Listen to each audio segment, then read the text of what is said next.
Well. Hey. What's happening out there, folks? Welcome to another edition of On the Cutting Room Floor. I'm your host, Tony Ray Harvey. Yes, broadcasting from the southwest part of Sacramento, Greenhaven Pocket area. Thank you for joining the show. Well, the Sacramento Kings, Precious Achiuwa delivers another impressive performance with 27 points, 10 rebounds, 27 points, 11 rebounds, 3 assists, and 3 steals in the Sacramento Kings 131-21 victory over the Dallas Mavericks. So they won 2 of their last 3 games, especially after they got really belted floored the other night. But they come back and they do a little thing with that. Now, there were no Keegan Murray. I think he's going to be out for a while. He could possibly be out for the rest of the season. But Devin Carter started tonight. Nick Clifford started tonight. Daeqwon Plowden came off the bench. So let's go ahead and recap this. We recapping this one, boy. Achiuwa, who's from Harcourt Port, Nigeria. He made 13 of 19 shots from the field, 3 of 3 from distance, and pulled down 13 rebounds to go along with 4 assists and 3 steals for the Kings. Maxime Raynaud, he had 22 points, 6 rebounds, 1 steal, and 1 block. Yes, he did. Of course, he did start. Daeqwon Plowden, he made all 7 shots from the floor for 19 points. The two-way player had 4 rebounds and knocked down 2. I'm going to say 2. No, he knocked down the key triple with about 59 seconds left, remaining to ensure this win for the Kings. As I said before, just their second in their last 3 games. They won on the road, and remember that. Before they won that other game the other night in Memphis, they hadn't won this year on the road. They hadn't won since December 6th, 2025. So that's 2 in the last 3. They got one more game. They will be in They will be in Los Angeles before they come back home March 3rd to take on the Phoenix Suns. Devin Carter, got to remember that. As I said, he was a member of the starting 5. He had 15.7 rebounds, 5 assists, and 4 train robberies, 4 steals. Okay, he had 2 steals late in the game that justified the Kings' disciplined defense for the whole night. Despite shooting for 6 of 19 from the field, Nick Clifford still finished with 13 points, 8 rebounds, 7 assists, and 2 steals. That was a great game. It was a great game, and they put it all together. And they got, as you can see, they got a lot of contributions from other people too. Even Drew came in. Drew Eubanks came in and added 11 points, in this win. So down the stretch, of course, Precious is still out on the floor. Plowden is still out on the floor. Neek is still out on the floor. Of course, Devin Carter is still out on the floor. They did bring in the man, DeMar DeRozan, but the way he was looking out there, he was like, hey, y'all got this. I'll just pass the ball off to Daeqwon. He knocked down this shot. I'll look over here to my right. Devin Carter got this steal, locked up, and everything just worked out. And Precious, was hitting his basket. Started off real good, just like he did the other night. I think he had 14 points in the first half to lead the Kings. But that's the way they want to do it. That's the way they want to do it. If you're listening to the recap of this game, because the head coach, Coach Christie has been talking about it all season, about their standards. Where if they would know anything about themselves tonight, they were playing up to those standards. Okay, I know about the 6 pillars, the professional, accountability, toughness, competitive, what's that, Pack-Tide? I got to go back over that and things like that. But it worked out tonight. That's what they want to do. When I was talking about, those 6 pillars that General Manager Scott Perry's always talking about, they did that. Okay, sharing the ball, communicating, okay, rebounding, all right, and playing some really decent ball. I think it was only like 5 turnovers for the whole night for the Sacramento Kings, so that blended in well for them. I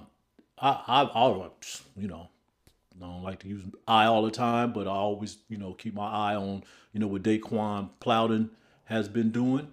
And I think he has been playing up to the King standard when he get that opportunity, especially when he get extended minutes. And it's been working out for him well. He's a two-way player. He plays defense, and yes, he can knock down that three if he can get it going. Okay, he did that a couple nights ago in Memphis. To keep that victory in hand. So Daeqwon Plowden, salute to you, brother, man. And I hope you have a few more good games. What you have 20, 21 games left in the season. So let's see if you can get some more time on that. I don't know what's going to happen with Keegan Murray. Okay. Of course, the other guys, they are out. Devin Carter was out for a couple of games, but he comes back. He starts, and he has a great performance. He was a big contributor, for the squad tonight. That's what you want to see. That's what you want to see. And then I'll just re-mention it again, with Precious. What did he have? Precious had 14 points, 7 rebounds in the first half. Then he had 5 offensive rebounds on that. I think he finished tonight with 8 offensive rebounds. That's somebody Scott Perry need to look at a little bit longer. If he's done looking at him, bring him back. Because as I said before, whether he's in that starting role or he's coming off the bench, he's going to give you some productive minutes. Either way. And I think he has earned the entitled, but I think he has earned the respect to have another look at him, for next season. So let's see what happens from there. 26-year-old Nigerian from Harcourt, Nigeria. I think it's a port city. I think Harcourt Port, that's what they call it. And I don't know, about 3 or 4 million people live there. It's one of the most populous cities in that West African part of Nigeria, Southwest African part of Nigeria. And, it's about 240 million people that live in Nigeria alone. So it's one of the most populous countries in the world, because right here in the United States, I think, we're around 300 million, maybe. So just giving you a little snapshot of, where he's from. Of course, most of those African countries are rich in minerals and elements and things like that. It might be 100 degrees right now in Harcourt Port, Nigeria, but that's where he's come from. He's come from a long ways. He was educated at Memphis before he was drafted, and he's been great. And I do remember, and I probably mentioned this too before, because he didn't start with the Kings till like 3 games into the season, and what he was telling us is, he wasn't worried about getting back into the league. He knew he was going to get back in the league. The thing that he was looking for was a fit. He found a fit here. He's found a fit. So, behind DeMar DeRozan and Russell Westbrook and all of them, he's been solid. Precious Achiuwa has been solid. So, yeah, he should get another look if he already's done being looked at, because in those last 2 wins, he's been one of the best players on the floor. Besides, Najee Marshall on the other side, he had 36 points, 10 rebounds, and 6 assists, 42 minutes for the Dallas Mavericks, who fall to 21-37 overall and 14-17 at home. That was their first time being at home in about a month. Chris Middleton, he had added 17 points for that. So that's the way it looks. The Los Angeles Lakers are up next. Will they take on the Lakers March 1st, and then they return home to go to One Center to take on the Phoenix Suns in March 3rd.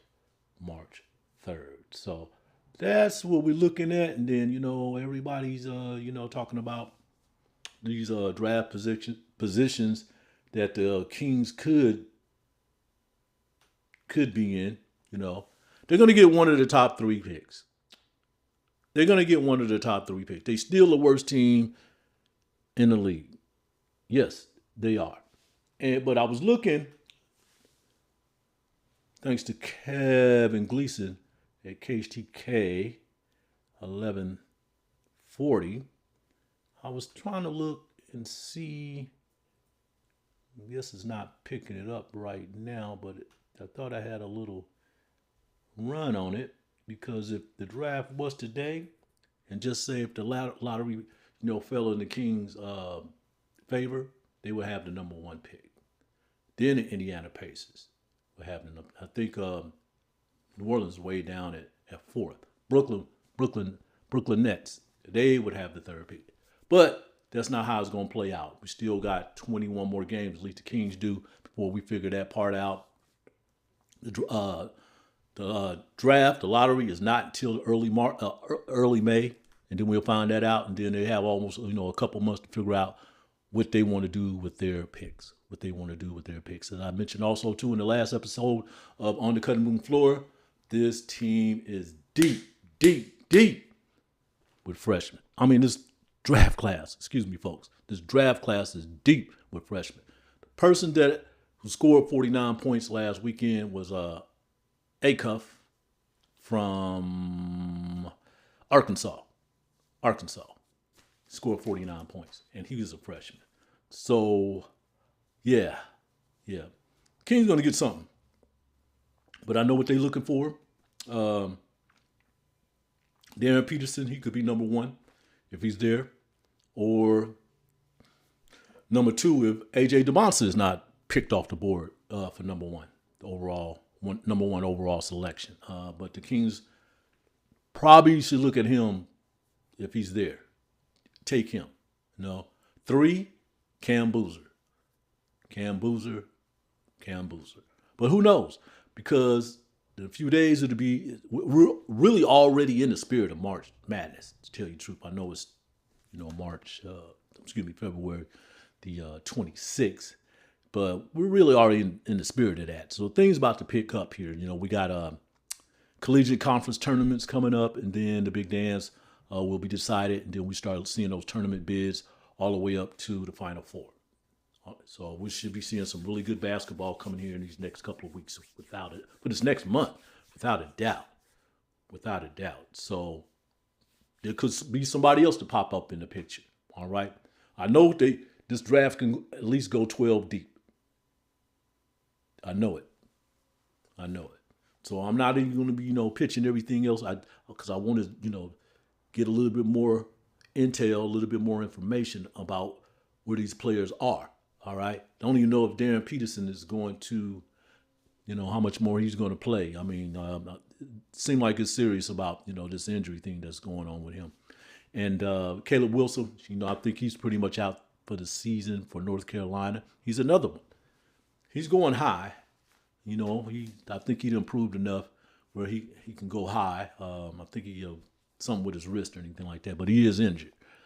So yeah, the Kings got ample chances out there to pluck somebody off that board that it could come in here, possibly to change the franchise. Yes, that is. I know High Flyer Henry Turner was talking about that on the pregame show with Scott Marsh. That's what you're looking for. That's basically what you're looking for. Of course, I think he said he's looking at Darren Peterson going first. And it doesn't matter what team he sees up on the board. That's who he's looking at. But there's the Kings going to get something out of that. That's one thing that they have to know. Now, some other things that's going on here. I just told you about the top 4 teams, including the Kings, the Pacers, the Nets, the Washington Wizards. But there's somebody else that's creeping up there too. And they should be on their 9th and 10th loss or losing streak as well. And that is the Chicago Bulls. I keep in tab with this team, but I've been really disgusted with what they've been doing. But then again, I understand. This seems like this is a tank job as well. The Bulls, before the trade, I want to say, were at least 7 games above 500. Now something like that. But they done lost the last 10 games, so they way under 500. If they done lost their last 10 games, they are looking at this draft too. as well. They're moving themselves in the picture too. I think they got 24 wins at this point. The Kings will be seeing them in the next couple of weeks as well. Their losing streaks still be intact, but if you keep going, they're gonna be in the picture for 1, 2, 3, 4, or 5 as far as draft selections. So that's what I've been looking at. Hey, the Bulls win, they win. If they lose, they win. Same way with the Kings. That's how I see it as well and stuff. So, but these other teams, I just don't know. I don't know. No, yeah. If I didn't mention, Dallas was without Cooper Flag. He was out of this game. So they was pretty much depleted as well. I did just mention their record too as well. Look, I'm not going to keep you guys too long. I do want to thank you for stopping in for another episode of On the Cutting Room Floor. I will be back for the next road game. So that's going to be a little bit. And then we know we're getting down deep into it. Pretty soon I'll be covering some baseball, when the A's hit town. I think their first home stand is the 1st of April. But things are picking up with them in spring training, and I think they played Giants this weekend, in Arizona. So, yeah, things are picking up. You got March Madness going on. The Kings are still trying to, rally for a position and win a few games on way out the door. Let's see what happens with them. I don't care if it's 10, 20, 30, 40, 50, 60 people who tune in to these podcasts. I really appreciate you. Much blessing to you. Much respect to you. And, hey, we'll see you the next time. I'm out. Peace.